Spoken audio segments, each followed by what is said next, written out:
Assalamualaikum dan salam sejahtera. Bertemu lagi kita pada kali ini di Sejarah ICT. Pada kali ini kita akan membincangkan bab 4, pentadbiran negeri-negeri Melayu tidak bersekutu. 4.4 Sistem pentadbiran negeri-negeri Melayu tidak bersekutu. Kita tengok latar belakang negeri-negeri Melayu tidak bersekutu. Tidak ada perjanjian khas bagi mewujudkan gabungan ini. Bersifat membezakan pentadbiran dengan negeri-negeri Melayu bersekutu. Terletak di bawah kawalan Pesuruhjaya Tinggi negeri-negeri Melayu bersekutu ataupun Gubernur negeri-negeri Selat. Kuasa raja di negeri-negeri Melayu tidak bersekutu lebih besar berbanding dengan kuasa raja di negeri-negeri Melayu bersekutu.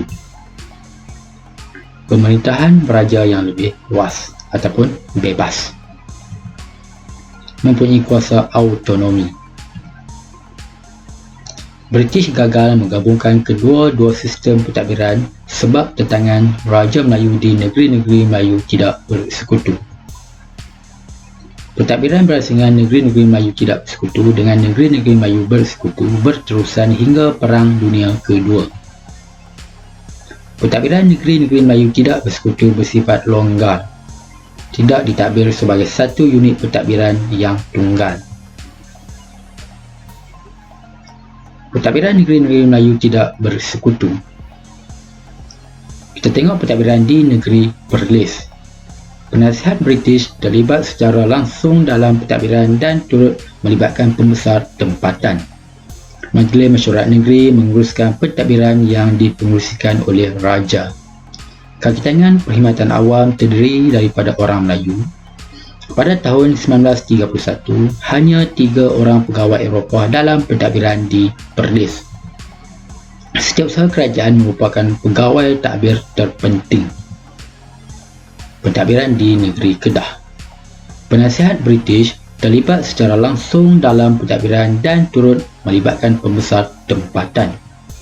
Tanpa keizinan bertulis dibuat oleh Sultan dalam Majlis Mesyuarat Negeri, Kedah tidak akan diserahkan kepada negeri lain. Majlis Mesyuarat Negeri menjalankan pentadbiran yang diwujudkan sejak tahun 1905. Kakitangan Perkhidmatan Awam terdiri daripada orang Melayu yang berkebolehan. Setiausaha kerajaan merupakan pegawai tadbir terpenting. Pentadbiran di negeri Kelantan. Penasihat British terlibat secara langsung dalam pentadbiran dan turut melibatkan pembesar tempatan.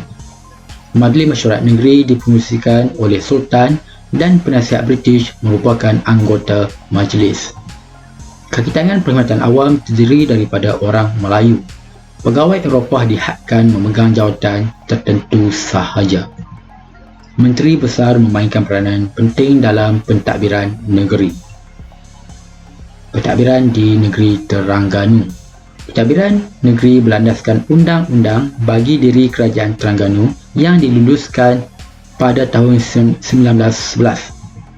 Undang-undang ini menegakkan bahawa ketepatan atau perundangan yang dilaksanakan tidak boleh dipinda. Penasihat British terlibat secara langsung dalam pentadbiran dan turut melibatkan pembesar tempatan. Jemaah Menteri dan Majlis Mesyuarat Negeri diwujudkan bagi mengendalikan pentadbiran kerajaan.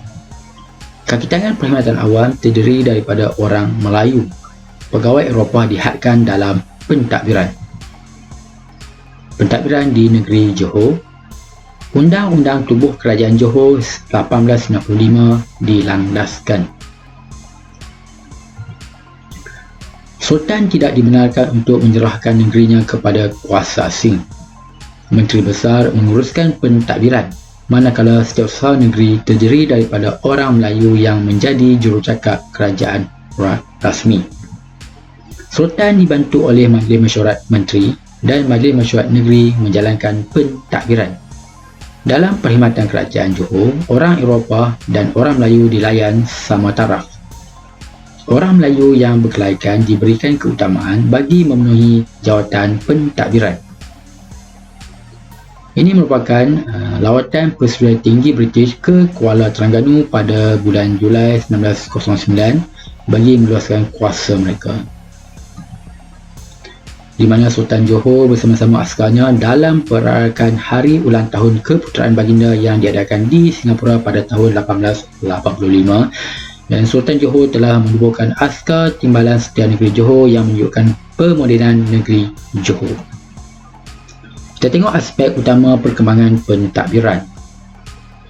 Terdapat pengekalan kedudukan Sultan, pengenalan birokrasi barat, dan penerusan sistem pentadbiran tradisional. Pengekalan kedudukan Sultan.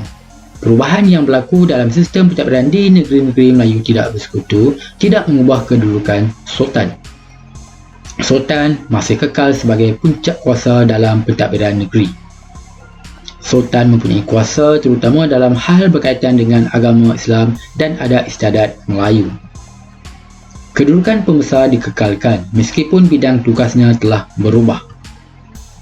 Pembesar tidak lagi mengutip cukai dan pajak, sebaliknya diberikan allowance dan pincin. Ini merupakan gambar Raja Ahmad bin Raja Indut yang merupakan Menteri Besar Perlis pertama. Ini pula ialah Datuk Wan Muhammad Saman, Perdana Menteri Besar Kedah pertama. Ini merupakan Datuk Jaafar bin Muhammad, Menteri Besar Johor pertama. Ini merupakan Datuk Seri Amar Diraja Haji Ngah Muhammad bin Yusof, merupakan Menteri Besar Terengganu pertama. Ini pula Datuk Perdana Menteri Paduka Raja Haji Nik Mahmud bin Haji Ismail, merupakan Menteri Besar Kelantan pertama. Penerusan sistem pentadbiran tradisional, sistem jemaah menteri dan sistem negeri dan peraturan yang terdapat dalam Undang-Undang Tubuh Kerajaan diteruskan. Peneraju sistem pentadbiran negeri merupakan pembesar Melayu. Pihak British memberi bantuan melalui peminjaman pegawai daripada Perkhidmatan Awam Negeri-Negeri Melayu Bersekutu dan Negeri-Negeri Selat. Mempunyai sistem perkhidmatan awam sendiri. Perjanjian dibuat antara Kedah dan Kerajaan British yang menyatakan bahawa semua jawatan perkhidmatan awam hendaklah diisikan dengan pegawai Melayu Kedah. Pengenalan birokrasi barat. Dasar pentadbiran negeri ditentu oleh penasihat British sehingga mengurangkan kuasa Sultan dan pembesar. Jabatan-jabatan baru diperkenalkan di setiap negeri. Mewujudkan pasukan polis. Cara barat diamalkan dalam urusan pentadbiran negeri, iaitu Mahkamah Sivil diperkenalkan dan pegawai-pegawai British dibawa masuk sebagai pegawai pentadbiran kerajaan. Sekian, terima kasih, semoga bermanfaat.